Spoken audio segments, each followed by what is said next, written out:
এক আড়ম্বৰপূৰ্ণ অনুষ্ঠানৰ মাজেৰে উদযাপন হ'ল অসম জাতীয় বিদ্যালয়ৰ বিদ্যালয় সপ্তাহ আৰু শিশু দিৱস। অসম গৌৰৱ দীপাংকৰ ওজা অসম জাতীয় বিদ্যালয়ৰ আছিল প্ৰাক্তন ছাত্ৰ। বিদ্যালয় সপ্তাহ আৰু শিশু দিৱস উপলক্ষে ছাত্ৰ ছাত্ৰীসকলৰ মাজত এলানি গীত, মাত, চিত্ৰাংকন আৰু সাহিত্য প্ৰতিযোগিতা আৰু বিজ্ঞান প্ৰদৰ্শনী অনুষ্ঠিত কৰা হয়। দিৱসৰ বন্তি প্ৰজ্বলন কৰে বিদ্যালয়খনৰ প্ৰধান শিক্ষক ডেভিড হুছেইন আৰু জৱাহৰলাল নেহৰুৰ প্ৰতিচ্ছবিত মাল্যাৰ্পণ কৰে কলাইগাঁও ব্যৱসায় সন্থাৰ সম্পাদক নয়ন নাথে আৰু প্ৰাচীৰ পত্ৰিকা উন্মোচন কৰে কলাইগাঁও উচ্চতৰ মাধ্যমিক বিদ্যালয়ৰ বিষয় শিক্ষক কৌশিক ডেকাই। বিদ্যালয়খনৰ শৈক্ষিক তত্ত্বাৱধায়ক মন্থৰাম চহৰীয়াৰ সভাপতিত্বত অনুষ্ঠিত হোৱা বঁটা বিতৰণী সভাত উপস্থিত থাকি বক্তব্য আগবঢ়াই কলাইগাঁও প্ৰেছ ক্লাবৰ সভাপতি টংকেশ্বৰ বৰুৱা, ওদালগুৰি ছাত্ৰ সন্থাৰ সম্পাদক মাধুৰ্য শৰ্মা, অসমীয়া যুৱ মঞ্চৰ ওদালগুৰি জিলাৰ সভাপতি ৰঞ্জিত নাথ, জাতীয় বিদ্যালয়ৰ সমন্বয়ৰক্ষী সমিতিৰ সভাপতি নন্দেশ্বৰ ঠাকুৰীয়া, প্ৰাক্তন ছাত্ৰ পংকজ ওজা আৰু সাংবাদিক Bhuban Baniya. News 64 AIN live.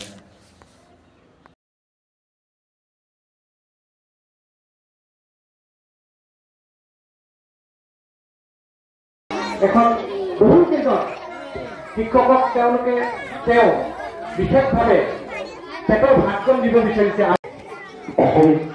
অসমী জাতীয় বিদ্যালয়ত শিক্ষা গ্ৰহণ কৰি তোমালোকে নিশ্চয় আকৌ আগবাঢ়ি যাবা আৰু কম কম মৰমৰ ভাই ভনীহঁতক আমি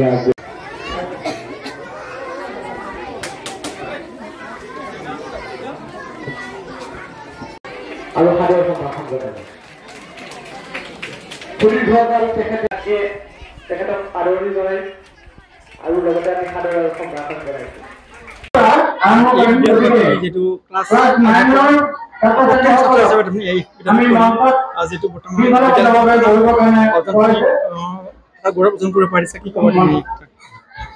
আচলতে অসম জাতীয় বিদ্যালয় অসমব্যাপী এটা বৃহৎ সমদল, বৌদ্ধিক সমদল, যি বৌদ্ধিক সমদলে এটা বৌদ্ধিক প্ৰজন্ম আচলতে সৃষ্টি কৰি আছে।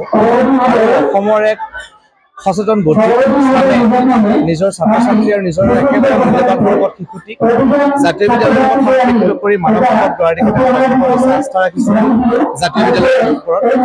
আৰু 2002 চনত স্থাপন হোৱা কলাইগাঁও বিদ্যালয়েও বিগত 23 বছৰে মানৱ সম্পদ গঢ়াৰ কাম কৰি আছে। ময়ো এই বিদ্যালয়ৰে আচলতে এগৰাকী ছাত্ৰ। 5টা বছৰ প্ৰথম শ্ৰেণীৰ পৰা পঞ্চম শ্ৰেণী মই এইখনতে শিক্ষা গ্ৰহণ কৰিছোঁ আৰু মোৰ প্ৰাথমিক শিক্ষা গঢ়াত, মোৰ বুনিয়াদ গঢ়াত এই বিদ্যালয়খনৰ অৰিহণা আছে, অৱদান আছে। গতিকে আজিৰ প্ৰেক্ষাপটত নিজৰ যিখিনি চিনাকি কৰবাত সেই গোটেই চিনাকিখিনি এই বিদ্যালয়খনেই দিয়া, এই বিদ্যালয়খনৰ কৰ্তৃত্ব। বিদ্যালয়খনে এই সপ্তাহজোৰা বিদ্যালয়খন উদযাপন কৰিছে।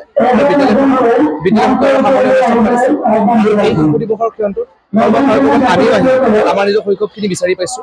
এগৰাকী প্ৰধানমন্ত্ৰীৰ দৃষ্টিভংগী ভৱিষ্যত গঢ়াৰ খনিকৰ, সেই দৃষ্টিভংগীটো আমি একেলগে উদযাপন কৰিছো আৰু সন্মিলিতভাৱে মন্থন কৰি এই বিদ্যালয়খনৰ জয়যাত্ৰাখিনি আমি আগবঢ়াই লৈ যাবলৈ আমি সংকল্পবদ্ধ হৈছোঁ জনাইছোঁ।